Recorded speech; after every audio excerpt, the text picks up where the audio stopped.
नमस्कार, one India Hindi में आपका स्वागत है। मैं हूं राहुल पांडे। इन दिनों चीन की हाइपरसोनिक मिसाइल की चर्चा जोरों पर है। चीन ने परमाणु हथियार ले जाने में सक्षम अत्याधुनिक हाइपरसोनिक मिसाइल का परीक्षण किया है।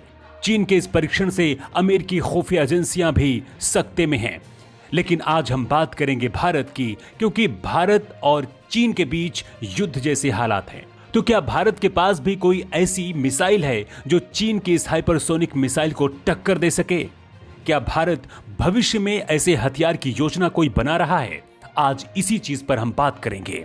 आम भाषा में हाइपरसोनिक हथियार का मतलब होता है ध्वनि की गति से 5 गुना ज्यादा स्पीड में चलने वाला हथियार, यानी कि जो हथियार हवा में 6115 किलोमीटर प्रति घंटा की गति से उड़ सके उसे हम हाइपरसोनिक हथियार कहते हैं।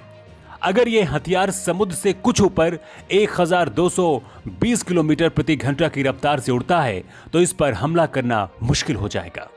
हाइपरसोनिक हथियार की खासियत होती है कि यह कम ऊंचाई पर भी उड़ सकता है, आसानी से टारगेट का पीछा कर सकता है, भले ही टारगेट भाग रहा हो। चीन की DF-17 में कम ऊंचाई में उड़ने की क्षमता है। वैसे तो यह बैलिस्टिक मिसाइल है, लेकिन यह हाइपरसोनिक हथियार की तरह भी काम कर सकता है। अब कहा जा रहा है कि चीन ने अपने नए हाइपरसोनिक हथियार DF-ZF का परीक्षण हाल में किया है। हालांकि चीन ये स्वीकार नहीं रहा है। यह हथियार 6173 किलोमीटर प्रति घंटा से लेकर 12360 किलोमीटर प्रति घंटा की रफ्तार से हासिल करने की क्षमता रखता है। हाइपरसोनिक हथियार 2 प्रकार के होते हैं। पहला ग्लाइड व्हीकल्स, यानी कि हवा में तैरने वाले। दूसरा क्रूज मिसाइल।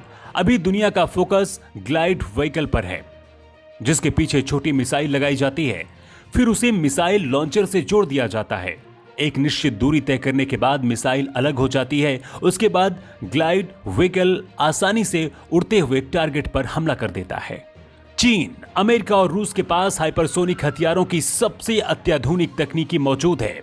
इसके अलावा जो देश इन हथियारों को विकसित कर रहे हैं उनमें Bharat, Japan, America, France, Germany और उत्तर कोरिया। रूस के पास एवनवॉर्ड हाइपरसोनिक हथियार है, जिसे ICBM मिसाइल में लगाकर छोड़ा जाता है।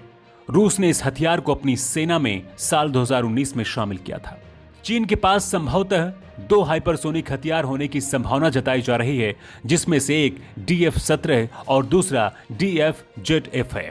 अमेरिका के पास हाइपरसोनिक हथियार हैं, जिनके बारे में अक्सर खबरें आती हैं। अगर बात भारत की करते हैं तो भारत हाइपरसोनिक ग्लाइडर हथियार बना रहा है।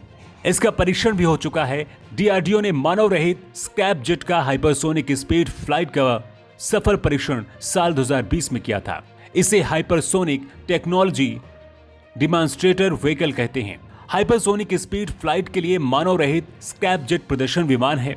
भारत के HSTDV का परीक्षण 20 सेकेंड से भी कम समय में हुआ था। हालांकि फिलहाल इसकी गति करीब 7500 किलोमीटर प्रति घंटा थी, लेकिन भविष्य में इसे घटाया या फिर बढ़ाया भी जा सकता है। इस यान से यात्रा तो की जा सकती है, साथ ही दुश्मन पर पलक झपकते ही बम भी गिराए जा सकते हैं, या फिर इस यान को ही बम के रूप में गिराया जा सकता है। तो इस खबर में इतना ही। ज्यादा अपडेट्स के लिए आप बने रहिए वन इंडिया हिंदी के साथ।